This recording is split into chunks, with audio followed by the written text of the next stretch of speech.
पे उन्होंने राष्ट्र प्रेरणा स्थल को जनता को समर्पित किया, उसमें 3 मूर्तियां लगी हुई हैं, जिसको लेकर विपक्ष के द्वारा अब सवाल उठाया जा रहा है कि इसमें जो है दलित और पिछड़ा वर्ग समाज से आने वाले किसी नेता की मूर्ति नहीं है। क्या कुछ कहना चाहेंगे? देखिए, हमें लगता है कि कल की रैली बहुत ज़्यादा सफल नहीं हुई है, क्योंकि रैली करने का जो मकसद था वो ठीक नहीं था। 3 मूर्तियां लगाई, पंडित श्यामा प्रसाद मुखर्जी जी का, पंडित दीनदयाल उपाध्याय जी का, पंडित अटल बिहारी वाजपेयी जी का। आखिर तीनों एक ही लाइन के थे। इन तीनों से किसी का भी योगदान भारत या भारत के संविधान को बनाने में नहीं था, जबकि देश में बाबा साहब डॉक्टर अम्बेडकर ने संविधान बनाया और संविधान का प्रेम्बल लिखा, we the people of India having solemnly resolve to constitute India. Why to constitute? इसके माने इंडिया बिगड़ा था। इस देश में बड़ी संख्या उनकी है जिन्हें इस देश में सदियों से सताया गया है जाति के आधार पे। तो ऐसे ज्यादा लोग थे जिनको इस देश में पहले जमाने में पढ़ने का अधिकार नहीं था, लेकिन जिस समाज को पढ़ने का अधिकार नहीं था वो पढ़ाने लगा।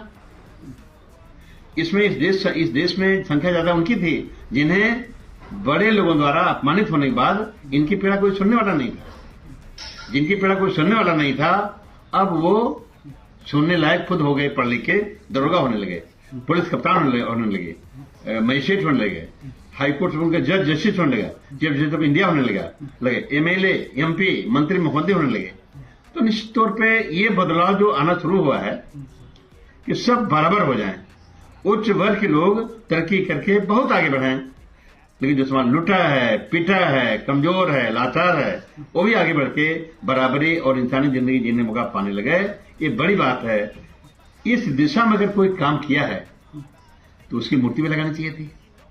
ये 3 लोगों ने खाली आरएसएस के नाम पे परेड किया होगा, गुमराह किया होगा देश को।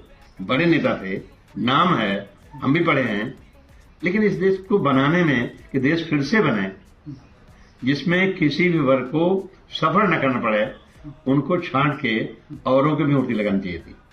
इसलिए मैं खंडन करता हूं। पहली बात तो रैली बहुत सफल नहीं रही है। जितना सरकारी संसाधन लगा दिए थे, सब कुछ करने के बाद भी बसें भर के नहीं आई, और जो इनका मकसद था कि 3 मूर्तियों को लगाना, ये जाती है, ऐसा नहीं करना चाहिए था। अगर सरकार बनती है तो चाहिए कि हर समाज का साथ दें। सर, पिछले दिनों विधानसभा का सत्र जब चल रहा था तो उसी दौरान जो है बीजेपी और अन्य पार्टी के ब्राह्मण विधायकों की एक बैठक होती है, जिसको लेकर राजनीतिक जो सियासी गलियारा है उसमें तापमान बढ़ जाता है। लेकिन उसके बाद भारतीय जनता पार्टी बैकफुट पे आती है और भारतीय जनता पार्टी के जो प्रदेश अध्यक्ष हैं नवनिर्वाचित, वो एक आदेश जारी करते हैं और नसीहत देते हैं कि इस टाइप की आगे बैठक नहीं होनी चाहिए। अगर होती है तो एक गुट की बैठक, तो इसे अनुशासनहीनता माना जाएगा। मतलब गुट नहीं जाती, और हमें लगता है कॉन्स्टिट्यूशन अलाउ नहीं करता। और सुप्रीम कोर्ट भी कई बार डायरेक्शन दे चुकी है कि जाति के आधार पर कोई सम्मेलन नहीं होना चाहिए।